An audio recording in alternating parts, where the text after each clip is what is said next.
I'm delighted to welcome our next speaker, who is Jen McRae, who is in Australia, and she's an adoptee rights campaigner. As we've maybe just heard, she's just been having her tea because it's about 6 p.m. there. So if you're in a different part of the world, that might help you orient. Her adoption rights campaigning has resulted in a presentation, amongst other things, I'm sure, which is called The Clean Break of Adoption. Is the future just as clean? And I invite Jen to take it away. Thank you. Okay, so this is me. On the left here, we have a little logo that's been designed for our adoptee support group here in Albany. And I'd just like to say thank you very much for inviting me to be part of the conference, and congratulations to Sam for putting it together. I hope it becomes an annual event and we get to see more and more people from not just Scotland but across the world participate. So my topic is to talk about whether or not the clean break of adoption is going to have a clean future. And the quick answer to that is basically no. But before I get started, I just want to point out to you where I live. I'm right down the bottom of the map in a little place called Albany. And the other name for Albany is King Darling, and that's the traditional Menang people of the Noongar Nation. And Albany was the first European settlement in WA back in 1826 to try and beat the French from taking over the western landmass of Australia. So that's where I live. This amazing piece of the landscape is called the Gap, as you can see why. On the far left, you can see some very tiny humans standing on a platform. So it gives you some scale. It's absolutely breathtaking and incredibly scary. And when Jeannot came to visit us a few weeks back, we took her out there. And to be able to stand on the edge and look over takes a fairly large set of bravery awards, because it is so high up and the gap between the two rock faces is quite enormous.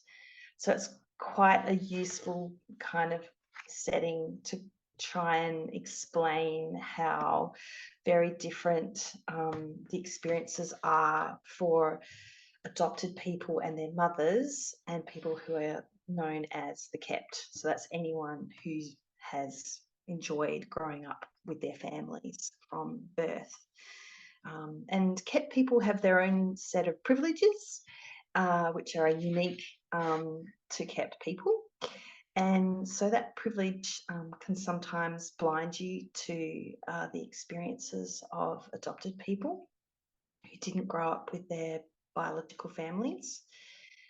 So being able to recognise that gap, the gap between us, the adopted people, and everybody else is really, really important. And that's going to kind of help facilitate any kind of deep listening that happens today. So I do know that there may be people in the future who will be listening to this recording, and they may come from the kept part of the community. They also may be people who are representing adoption agencies. And so in that realm, it's really important that you listen deeply to the experiences of adopted people. You need to hold space for everything we say, even though it will probably make you feel very uncomfortable. It also makes us very uncomfortable having to talk about it as well at times, most of the time, to be honest. Before I really get into it, I just want to acknowledge the fact that I'm standing on the shoulders of giants. So before me, there were dozens and dozens of mothers and adopted people in Western Australia and right across Australia who have done amazing work to try and make the world a better place for people who've experienced forced adoption. And while I don't have the time to name all of these amazing human beings, I just want to acknowledge their contribution, and we carry the baton now for them, and hopefully we'll get to finish the work that they started back in the 80s.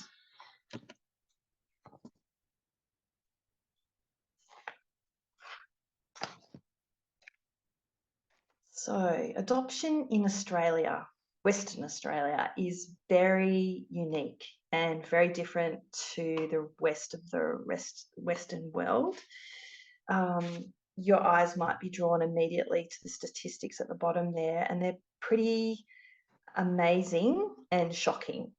So for a population of just under 3 million, we only had 5 local adoption orders, 1 inter-country adoption, 16 adult adoptions, and 2 step-parent adoptions last year. So those statistics have come from the Department of Communities, which is like welfare, that oversees adoptions in WA. And this is information that they gave in the WA inquiry a few months ago. So it's pretty incredible to think that it is possible to live in a world where adoption is very contained and carefully managed, and that other mechanisms are engaged with before adoption is comes into the picture. So the first jurisdiction in the world to formally apologise for past practices of adoption was Western Australia. So our state was pretty crucial in kicking off everything else that's come after we broke the glass ceiling, so to speak. The national apology happens in 2013. The Senate inquiry is the previous year. And then in between that time period, all the states across Australia and the smaller jurisdictions like Northern Territory are apologising in their parliaments as well. In WA, of course, the statistics are a bit grey, but it kind of looks like there are 21,000 adoptions up until the late 1980s, and that kind of works out to be about 10% of the population by 1987 had been directly impacted, either as an adoptee or a parent or grandparent. So that's not including siblings or aunts or uncles that come after. So that's quite a significant number for such a small state. In WA, none of the former institutions operate any longer within that space of adoption, except for the King Edward Memorial Hospital, where it's like our primary maternity hospital, and if a newborn adoption is going to occur, it'll be at that facility. But as you can see, not many happen. So we're in a really interesting space where there's absolutely kind of no interaction with former institutions who are now offering post-adoption services. We also have virtually no pro-adoptive advertising on any platform, and we don't celebrate National Adoption Awareness Month. I've never seen anything Australian or West Australian advertised on Facebook or any other kind of media, which is a relief, I think, for adopted people and their mothers. I think I would find it really hard to live in a country where you're constantly dealing with that kind of media coverage. It's very persistent. The language is very upsetting at times, and I really don't know how I would manage those triggers if I lived in another country. So Australia is a very safe place for adoptees and for mothers to live. So if you feel like a move, come down. Now, these 3 gorgeous human beings are women from my maternal line. I'm actually from a line of women who seem to be highly fertile, and so there's 6 consecutive generations of us who had children outside of wedlock, and then went on to marry good men and then have more children. And so I'm the only one amongst those 6 consecutive women to be adopted. And the only reason I can pinpoint is that I'm born at the peak of forced adoption in 72.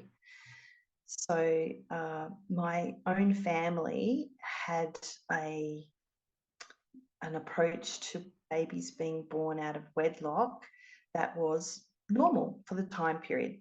You just carry on, the baby's integrated into the family. Eventually, at some point, you'll meet a nice guy, and the rest is history. More babies soon follow. So, unfortunately for me, that was not to be the story of my life. And I think it's because it was just an incredibly dangerous time to be having a baby outside wedlock in 72 and then 73.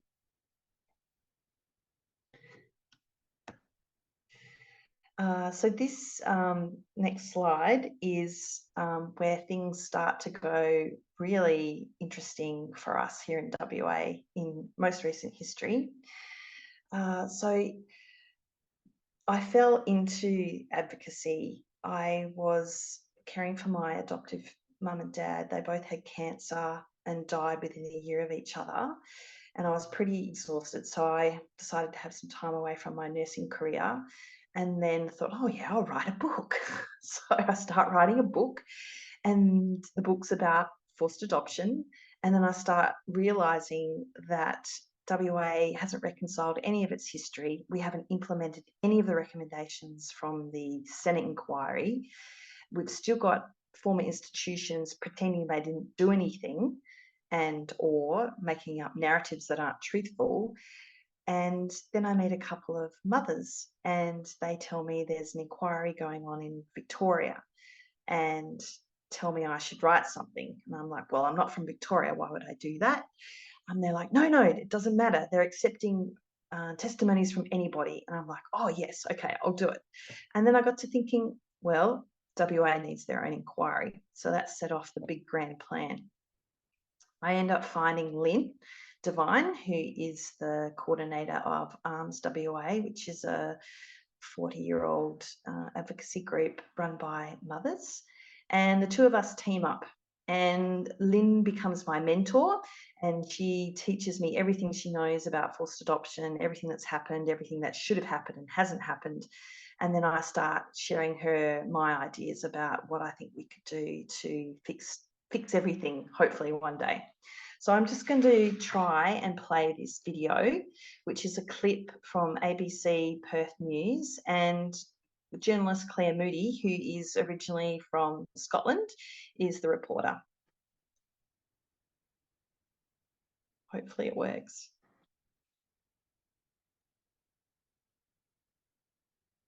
If nothing else, it might just be a sound issue, but hopefully it'll work. Yeah.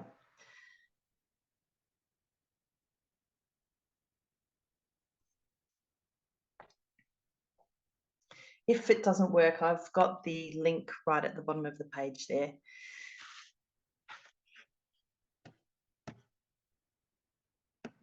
I'll go find it and put the link in the chat just in case it doesn't play.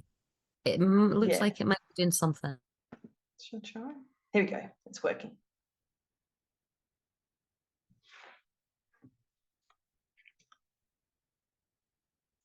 Has it got sound? Yes. If you pause it for a wee second, pause the video for just a wee second. Oh, there we go. Yeah, I've got the. So what to do? Play again? No, unshare your screen, and then when you go back in to share it, there's a little box on the bottom left-hand side that says share enable sound, and then just hit that one and launch it back up, and it should be fine.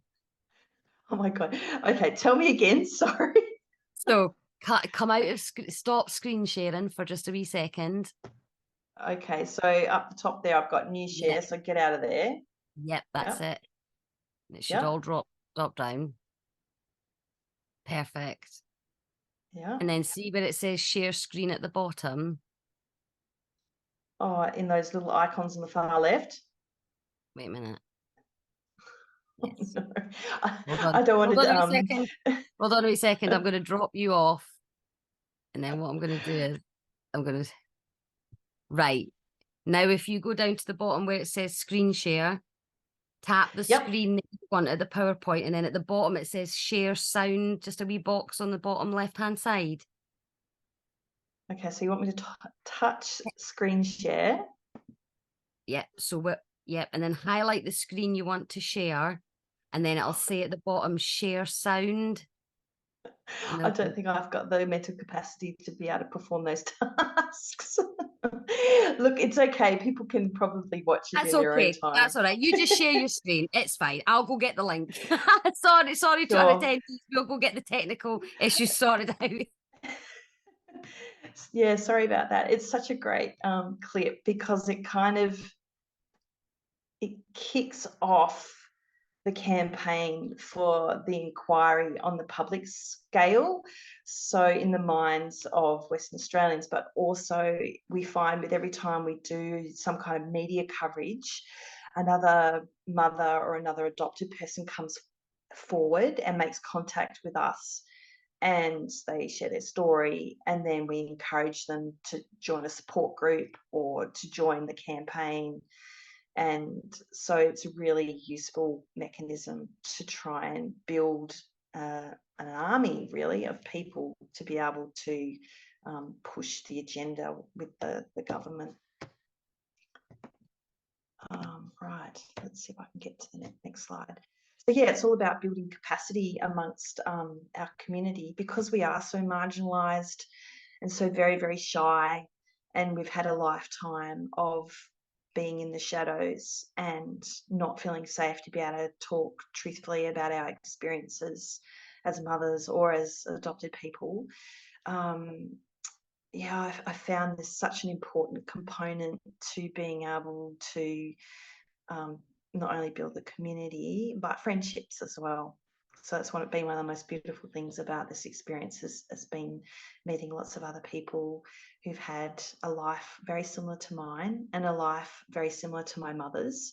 I've been able to have conversations with people that I can't have with my mother, and vice versa. So I think that's a really important part of that.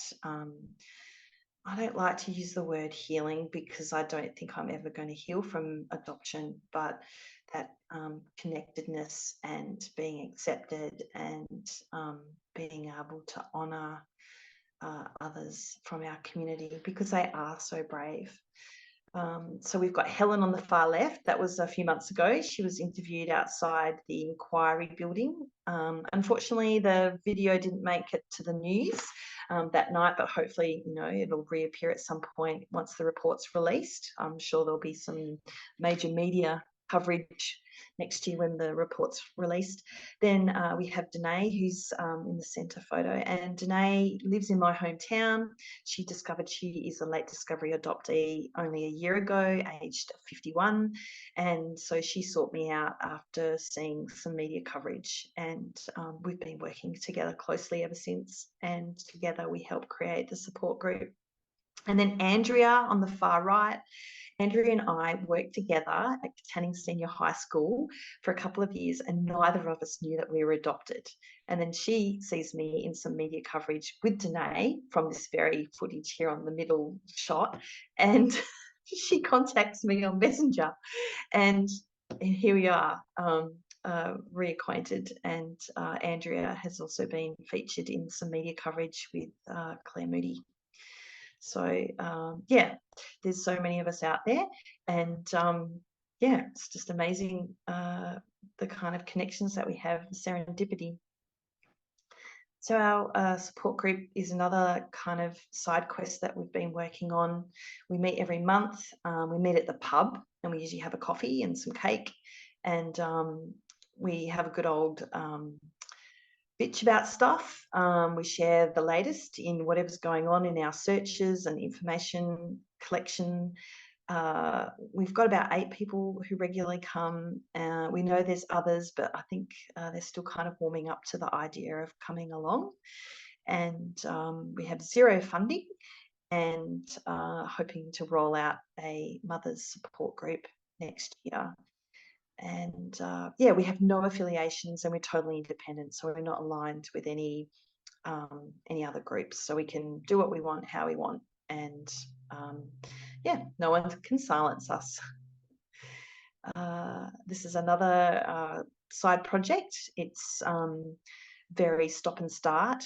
The original story that I tried to show you with Claire Moody will talk to the viewer around a so-called apology that King Edward had uploaded to their website, and myself and another lady by the name of Anne had been approaching the hospital for about a year, and they'd been very, very problematic and refused to write anything for us.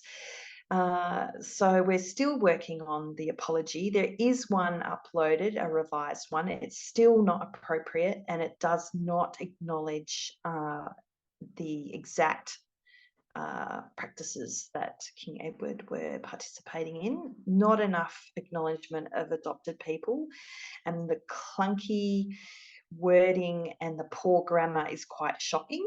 So we're still in negotiation with the apology, and the other aspect of the working with King Eddie is to try and get a memorial built on the grounds at some point. Also another very delayed kind of interaction.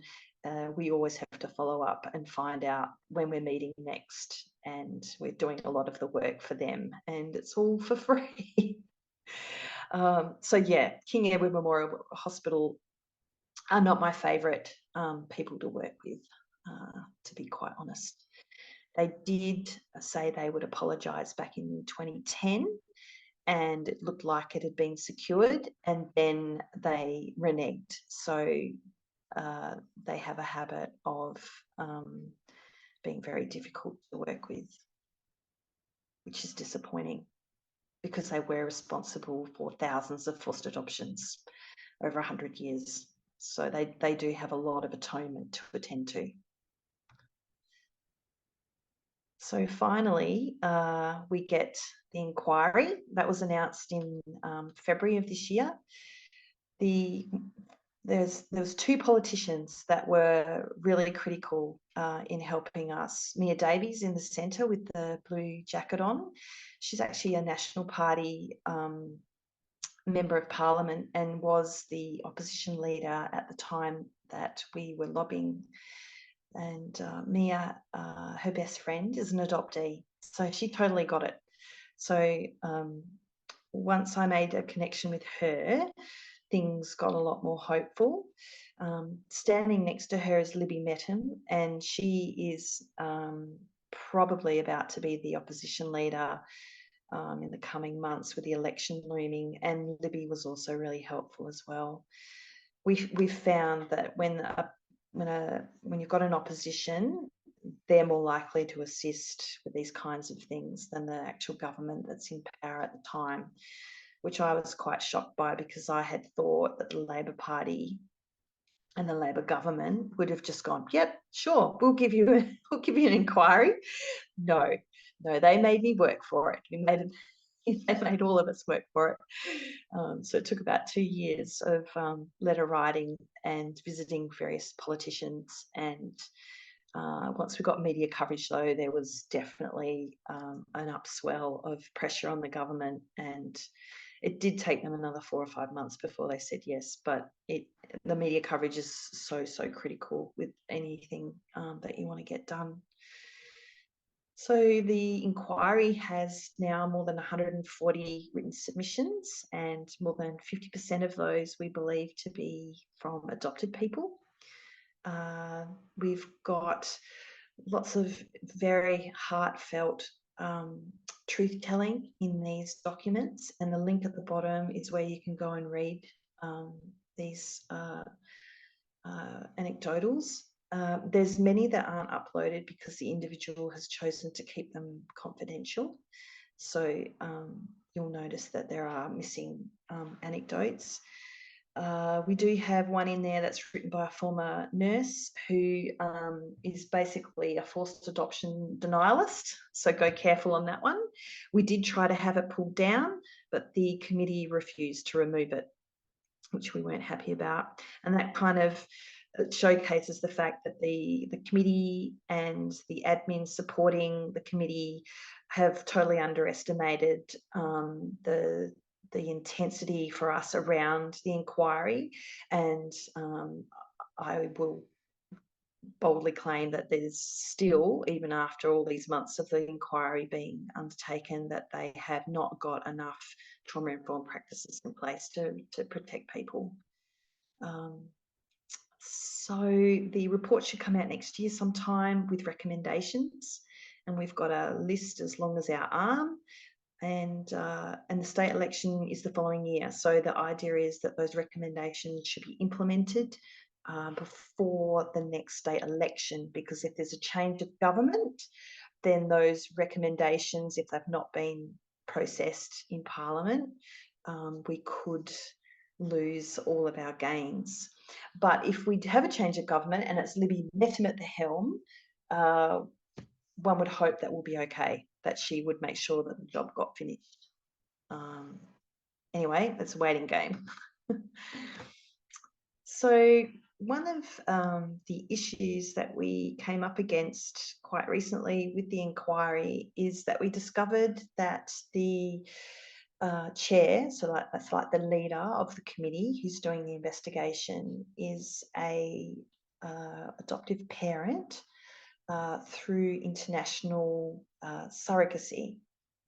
And the article that you're looking at now came to light. It was written in 2014.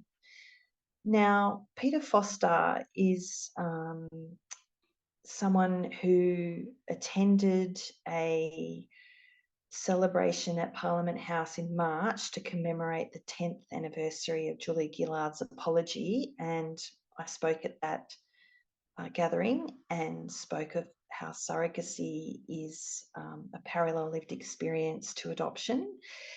And he was in the crowd, so he heard me speak of my concern of surrogacy. Then a number of submissions also have spoken of surrogacy at that point. Within days, people were submitting their testimonies, and one of the earliest ones talks of surrogacy. So Peter Foster was aware very, very early that he had a potential conflict of interest.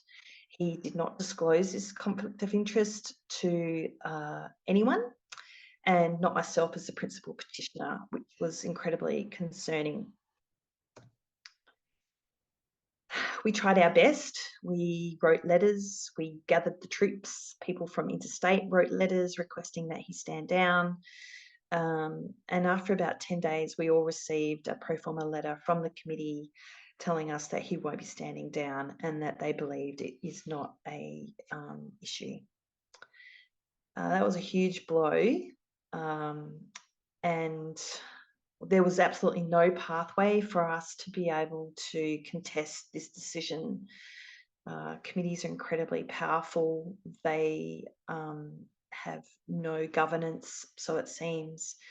And we tried a few different avenues, but we weren't able to proceed in any way. So what happened as a consequence is that a number of us who've had in-person hearings with the committee have contested Peter Foster to his face as to the conflict of interest. It was incredibly uncomfortable and unnecessary, and takes away from the purpose of the inquiry. So yeah, I don't know what else to say about that other than it certainly wasn't the outcome I was expecting when I thought, oh yes, let's do an inquiry. So just for anyone who's listening in either today or in the future, I think the general public don't understand that there's a parallel lived experience between surrogacy and adoption, both for adoptees and for mothers, where in Australia, surrogacy is still very new, and so there's not a kind of community of adults who were created through surrogacy that we can reach out to, or are even forming advocacy groups. So for us, that time is coming, but I have no doubt that we will align with people who are feeling the same way that we do about our displacement from our biological families, the potential preverbal trauma that we've been exposed to when we were born and moved from our mother to people that we don't know, that denialism around the impact on mothers is very familiar from the forced adoption era. A lot of the narratives that are told to the community and participants in surrogacy were told during the forced adoption era. There's this complete disregard for the identity of the child that's being created through surrogacy. For instance, Peter Foster's child, how will that boy be able to reclaim his culture, his language? Will he be able to find his mother by the time he's a young adult? Will the facility that enabled the surrogacy still be in operation? Will they have records that are still available? Maybe they've been destroyed by a flood or a fire.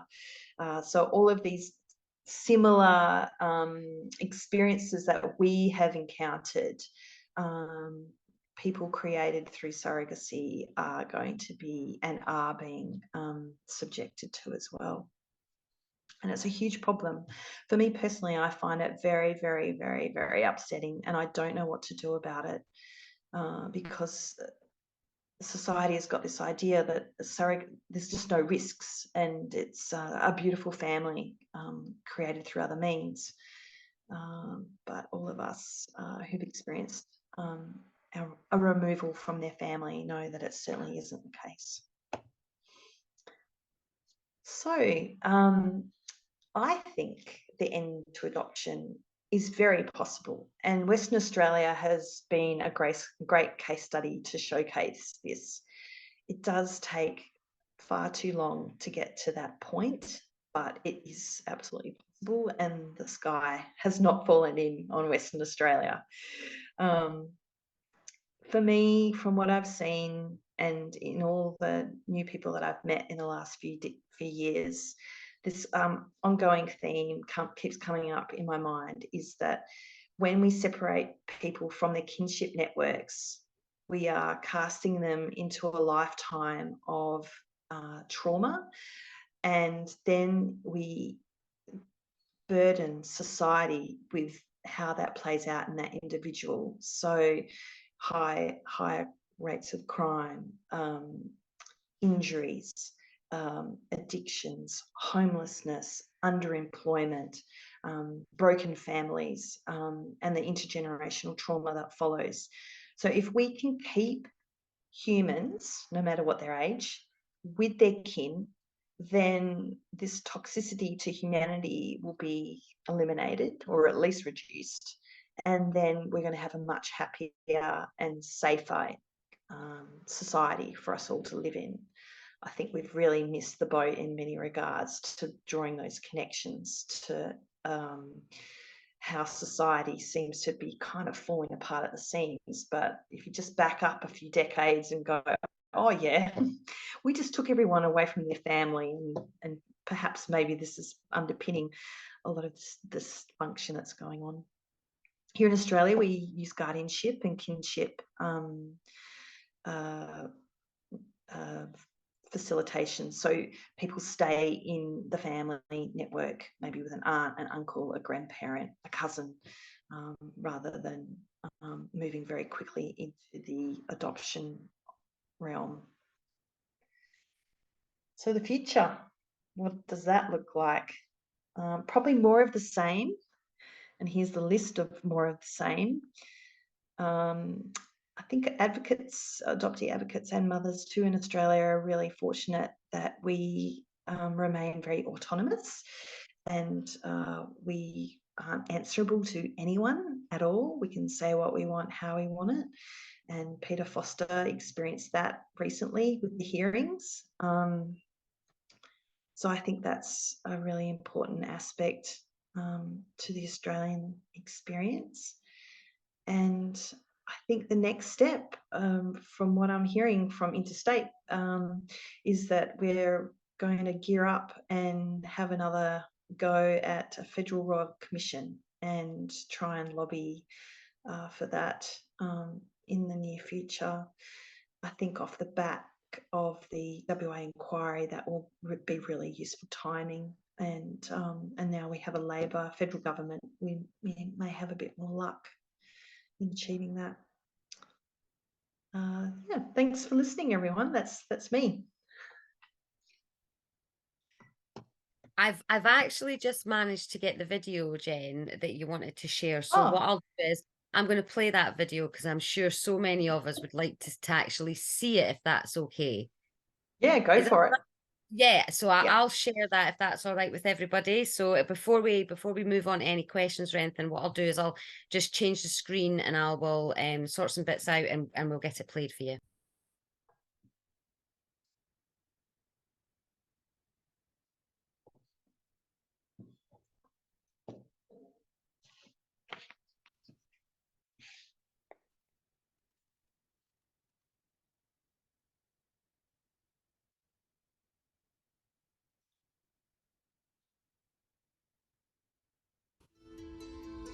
Thousands of babies were taken from their unmarried mothers from the 1940s to the 80s under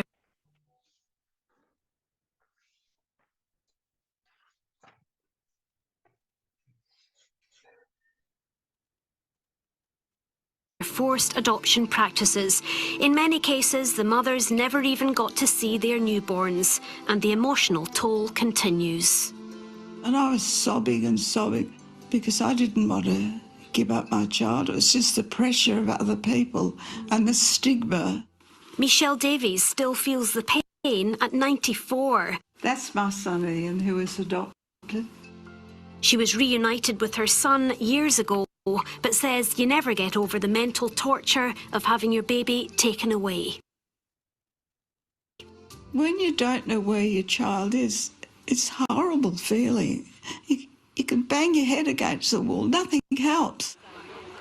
Mrs Davies was among survivors who attended WA's Parliament in 2010 when the state became the first in the country to apologise. And hope that this apology will publicly recognise your loss and help to ease the pain and suffering. But 12 years on, survivors say there's been no action. It's not going away, and we're not going away. We're not going away with my dying breath. I promise you I will fight for this, for the truth, because the truth hasn't come out.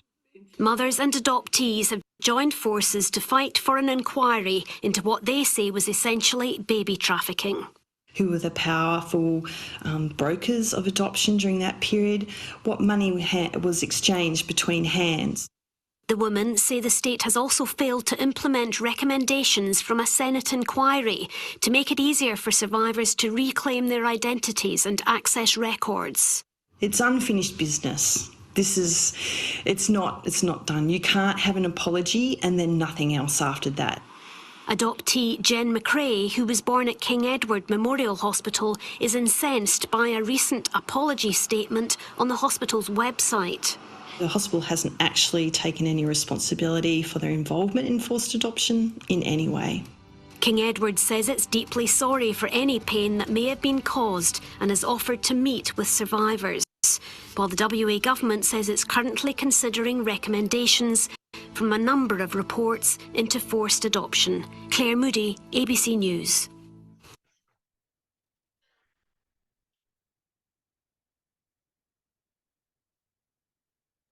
I hope everybody could hear that, and just wanted to say thank you for sharing that with us, Jen. Not only the presentation but also the video and your experiences and how that's kind of formed what you do now. I really took away your point with with the groups, you know, being independent, you know, finding that those people who really understand, and like you said, I'm sure I mentioned it yesterday at some point, you know, we love to have a mow and we get up in the morning and, you know, set the world to rights, and when we get together we talk for hours, and I think, you know, you're giving people that space, and it's truly amazing. So I want to say thank you, but I'm going to open it up to the panel for questions and see what we have to say. Lindsay, will I start with you?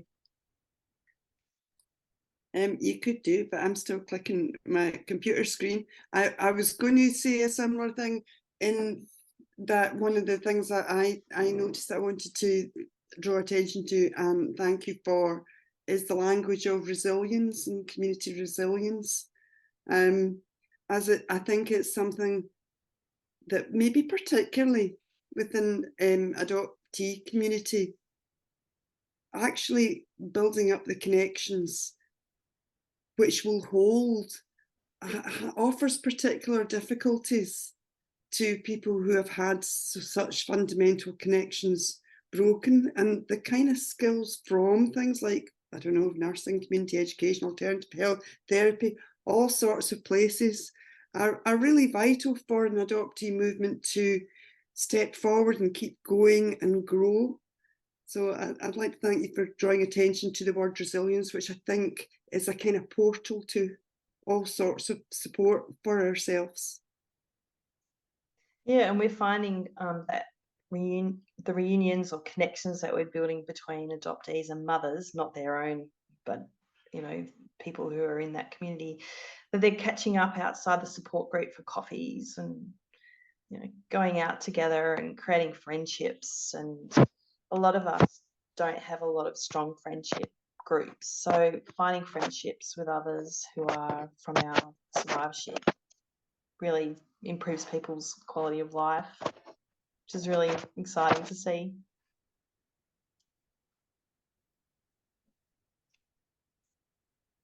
That's lovely. Yeah. And the fact that we are all on here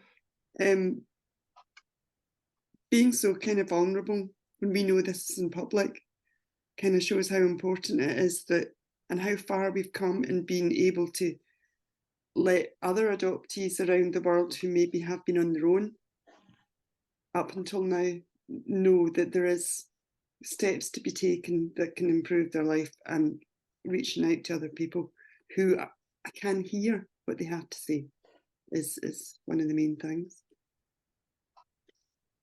And want to hear what you have to say as well, because I mean, for a lot of people, for me as an adoptee, I'm like, no, you don't want to hear what I have to say. It's really boring. So yeah, to be an adopted person and have another adoptee go, oh yeah, what happened? It's like having someone interested in you and your experiences it's really, yeah, profound experience sometimes, I think. Yeah, there's such a dovetail between the personal and the political, to use the old feminist phrase. Exactly. Yeah, and I think it's giving voices to other faces as well. So you don't want to hear from me all the time. You know, you know, I've been blathering on for far too long. There's all these other amazing people with really important things to say and perspectives and insights. And I'm frequently going, oh man, that is such a, yes, you just nailed that. You have to keep saying that. That's really important. So yeah, getting other people to feel safe enough to speak up and to do media events, and just getting everyone kind of feeling safer to talk in that public space is really important. That sounds really interesting, and hopefully you're comfortable to be speaking for another 5 minutes, because there's a few hands up of people who are wanting. Yeah, sure. Questions. Dawn, I think you had your hand up first. Would you like to jump in? Thank you. Hi, Jen. It's really great to speak to you and see you. I've heard a lot about you. Again and again, it's the same topic. It's the lies, it's the secrecy, it's the amazing floods and fire that seem to hit, and also the on the film with the babies in the hospital, and obviously I'm the same.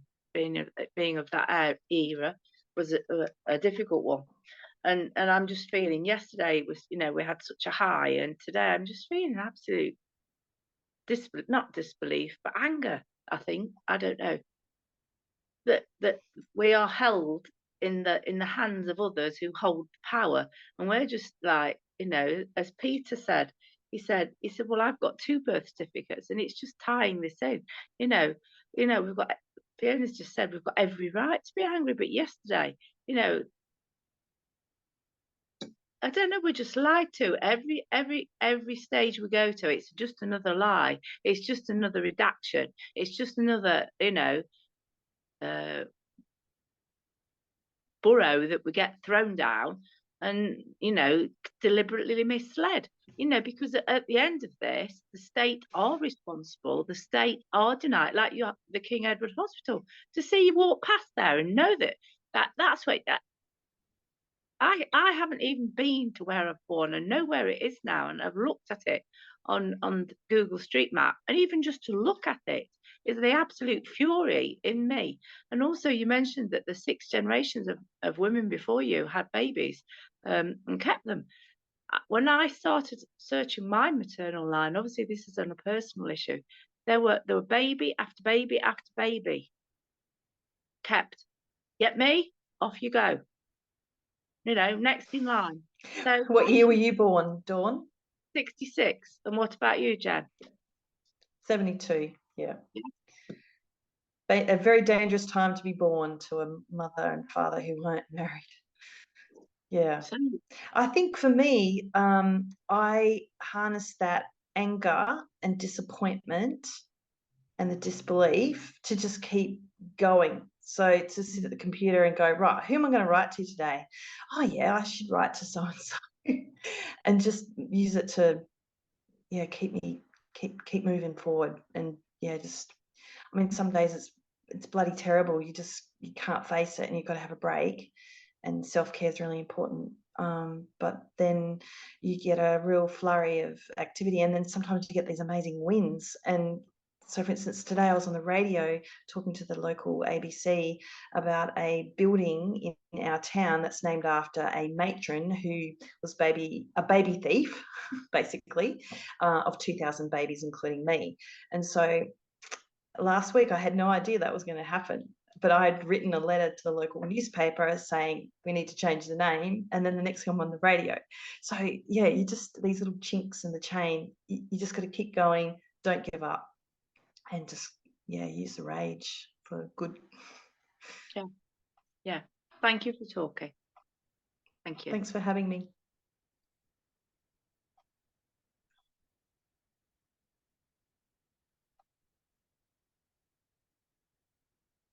Hi, Jen. I just want to say that was lovely and so well done. You did brilliantly. Thank you. The nerves soon disappeared. I was pretty nervous, but I got there in the end. You did so well. I just wanted to ask, because I watched your YouTube clip, and I sort of shared that because I felt that really moved me. You really spoke from the heart, and I find that really hard to speak from the heart sometimes, because it really exposes you and your vulnerability. And I wanted to ask you how you got over that, because I'm still at a point where I'm quite struggling with that. Because I know that vulnerability is a weapon to some people. I just wonder, like, how you manage to get from the point of being really angry and then going on stage and talking about everything so eloquently, like you did on YouTube. It was just wonderful. And I just also wanted to ask you as well, as an adoptee, why do you think that we don't have a voice, and why we haven't had a voice all this time? Oh, that's a really good questions. So the vulnerability, I picked up Jeannot from the Albany airport. I'd never met this poor lady, and I blubbed all over her. So I have these moments where I cry like a baby, usually on adopted people or mothers. And then I sort myself out and I'm all right. And I'm just as tough as boots. But I do have moments of feeling very, very emotionally broken. And it's usually when I meet someone else who knows what it's like to be in this situation that we're in. I think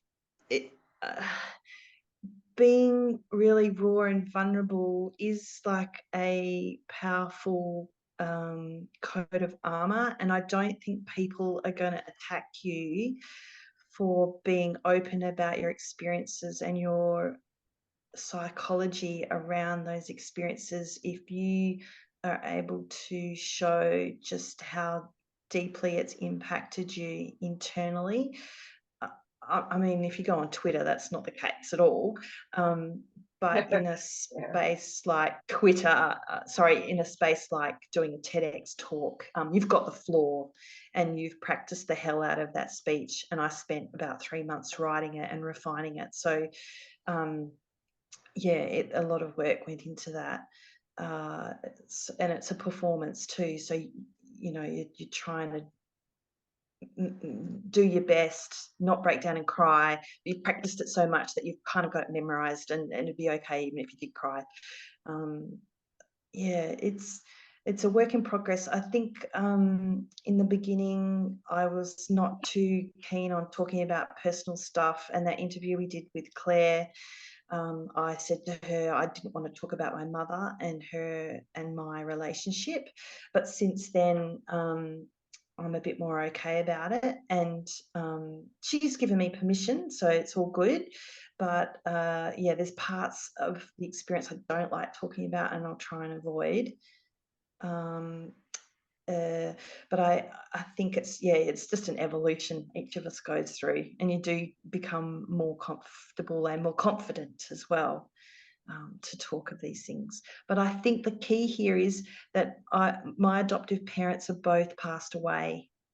So I've got free reign. I've got no one to worry about, no one to offend, no one to upset.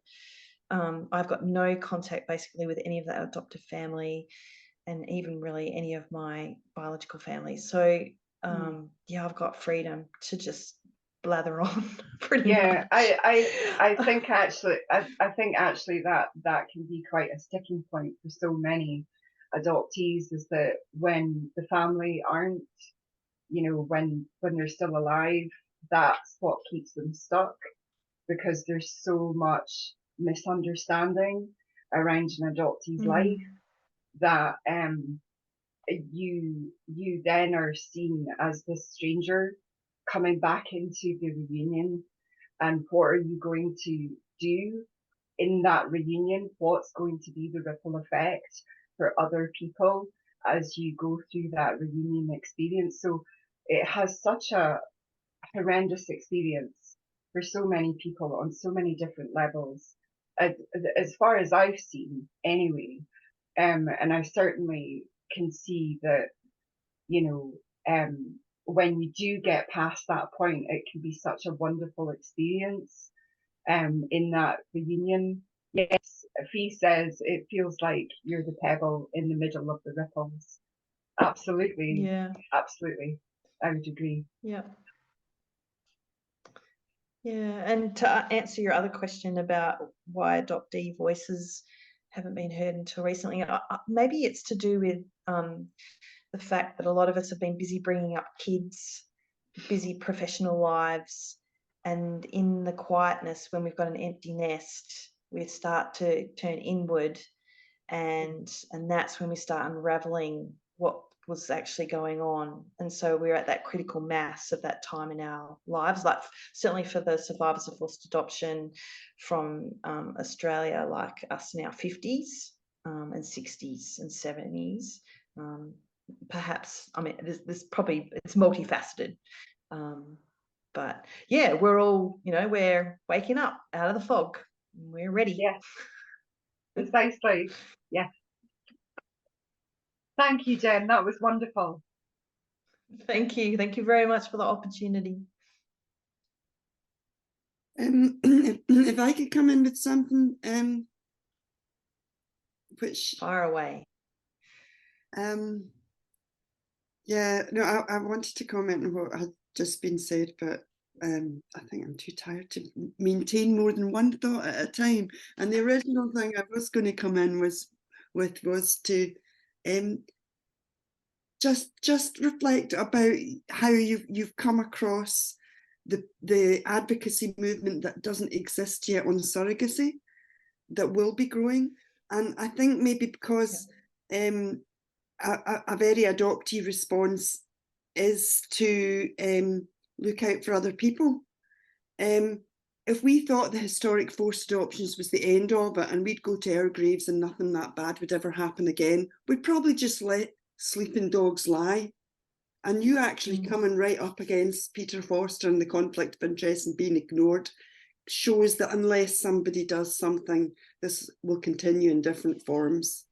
Yeah, exactly. I think we have a responsibility to say something, because otherwise society and governments are going to make some really bad decisions, and then we're complicit in that decision making because we didn't speak up and say something. So we have to be really, really brave, because there will be a lot of pushback.